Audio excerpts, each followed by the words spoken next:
Hello students, मैं उज्ज्वल कुमार वर्मा आज आप लोगों के साथ रैखिक समीकरण युग्म को हल करने की बीजगणितीय विधि के बारे में चर्चा करने जा रहा हूं।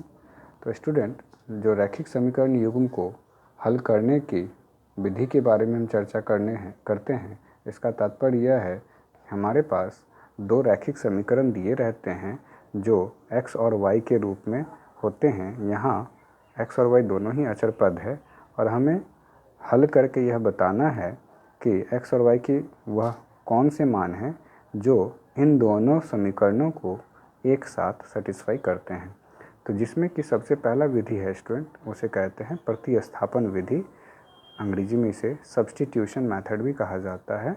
तो स्टूडेंट, जैसे हमें कि इन समीकरणों को हल करके बताना है कि x और y का क्या मान आएगा जो इन दोनों को एक साथ सेटिस्फाई करता हो या संतुष्ट करता हो। तो देखिए, जो समीकरण दिया है हमने उनको लिख दिया है ऊपर नीचे, और इसको हमने समीकरण 1 और नीचे वाले को समीकरण 2 माना है। और जो प्रतिस्थापन विधि है उसमें हम लोग स्टूडेंट किसी भी एक अचर राशि को किसी भी समीकरण से निकाल लेते हैं। जैसे कि समीकरण 2 से हमने 2 को यहाँ लिखा और यहाँ से x निकाला जो y के रूप का है। x बराबर, जब आप 2y उधर ले जाएंगे तो 3 - 2y आएगा, और ये x का जो मान आया 3 - 2y, इसे आप दूसरे समीकरण में रख दें। समीकरण 2 से तो हमने इसको निकाला है, तो इसको समीकरण 1 में रखना है। तो x की जगह पे जब आप इसको रखेंगे तो ये देखिए 7 × 3 - 2y - 15y = 2 जो समीकरण था हमने यहाँ x के जगह पे मान रख दिया। तो अब इसे जब आप हल करेंगे, सरल करेंगे, तो ये आएगा 7 × 21 ब्रैकेट को खोलने के बाद 7 दूना 14y और -15y = 2। अब इस 21 को स्टूडेंट आप बाएं से दाएं ले जाएं तो ये हमारा -21 होगा और ये दोनों जुड़ करके -29y आ जाएगा।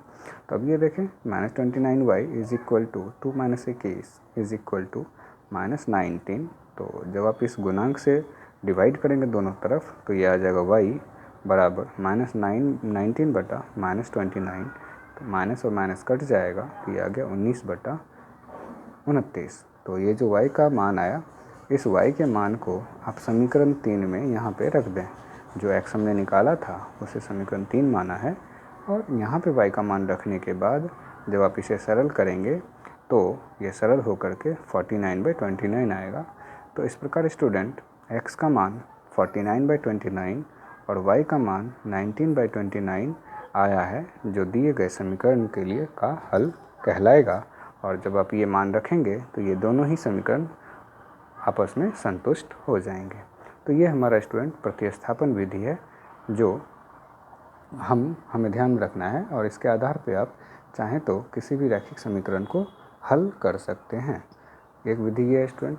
अब दूसरा विधि आप देखें, दूसरा विधि है विलोपन विधि, जिसे हम लोग एलिमिनेशन मेथड भी कहते हैं। तो हमें जो समीकरण दिए गए हैं हमें इनको हल करना है विलोपन विधि से। तो विलोपन विधि में स्टूडेंट हम लोग क्या करते हैं कि उसमें हम लोगों को x और y जो दो अचर राशि हैं उनके गुणांक को बराबर करना है।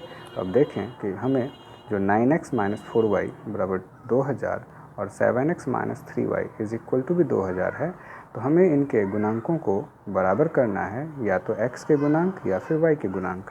तो यहाँ हमने y के गुणांक को बराबर किया है। तो स्टूडेंट, जो समीकरण 2 में y का गुणांक है, इससे 1 को, और समीकरण 1 में जो y का गुणांक है उससे समीकरण 2 को आप गुना करके फिर से लिख लें। तो यहाँ लिखा है समीकरण 1 को 3 से तथा समीकरण 2 को 4 से। तो जब हम 3 से गुना करेंगे तो 3 से करेंगे तो 9 × 27, 4 × 12, और यहाँ जब करेंगे आप तो 6000 आ जाएगा।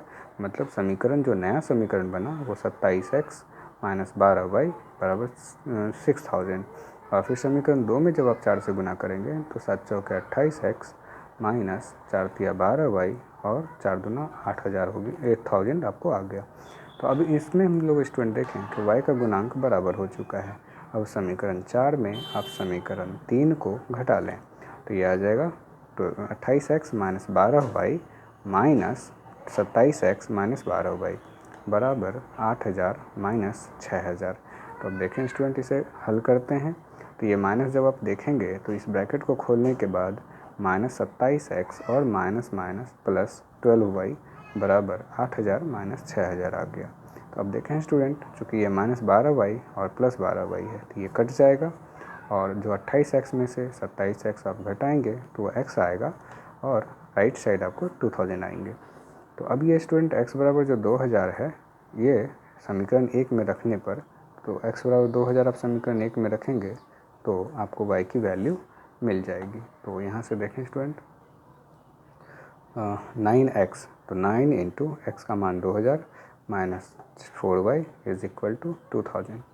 अब ये जब आप इसे मल्टीप्लाई करेंगे स्टूडेंट, 9 टू जा 18,000 minus 4y is equal to 2000।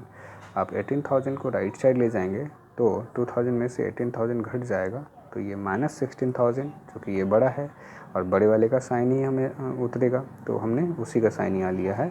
अब आप -4 से दोनों तरफ डिवाइड कर दें तो ये y आएगा और राइट साइड -16,000 बाई -4 ये कैंसिल होके 4000 आएंगे। तो इस प्रकार से स्टूडेंट x का मान 2000 और y का मान जो हमारा 4000 आया है ये दिए गए समीकरण के हल होंगे। तात्पर्य यह है कि x बराबर 2000 और y बराबर 4000 पे ये दोनों ही समीकरण संतुष्ट होंगे, सेटिस्फाई हो जाएंगे। आप चाहें तो ये वैल्यू यहाँ रख करके आप चेक भी कर सकते हैं, जैसे कि मैं समीकरण 2 में एक बार रख के आपको दिखा रहा हूँ। तो देखिए 7x, तो 7 इंटू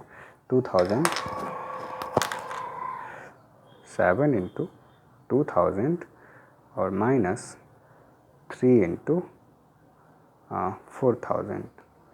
तो अब आप इसे हल करेंगे तो 7 टू जा 14,000 माइनस ये 12,000।